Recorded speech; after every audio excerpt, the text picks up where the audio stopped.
Or like, well, you've got severe atrophy, which is where you get shrinkage in your genital area because of the hormones.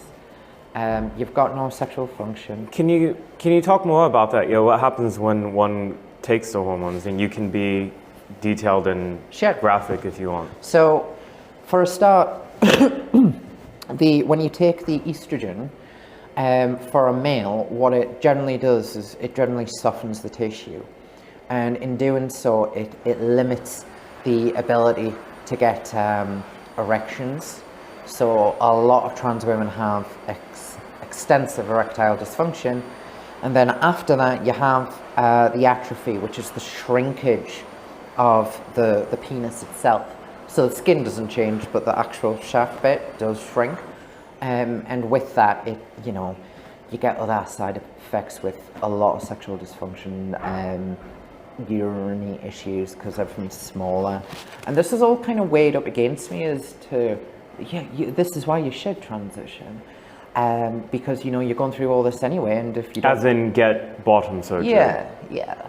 So it was kind of sold to us like, well, you've kind of already got like atrophied genitals anyway, and you're already living full time as a woman anyway, and it was like, why not? And then they just convinced us to the point where I was like, okay, I guess that's me, because as one of the psychiatrists put it, I was an ideal candidate for gender reassignment surgery, whatever the fuck that means. And basically what that meant was, it was like really powerful brainworm.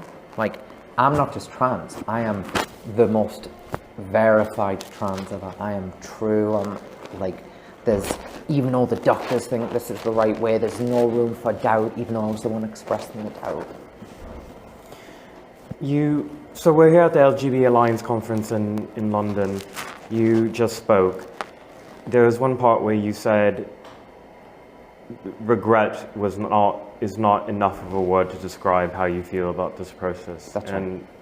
And can you talk about how you've physically changed to a point now where you cannot be who you were before? So the surgery that I had is irreversible. You may have heard... In the surgery you had, or... I had a penile inversion with scrotal graft, which is where they remove the testicles, they invert the penis, and they drill a hole in your pelvis to mimic a vagina.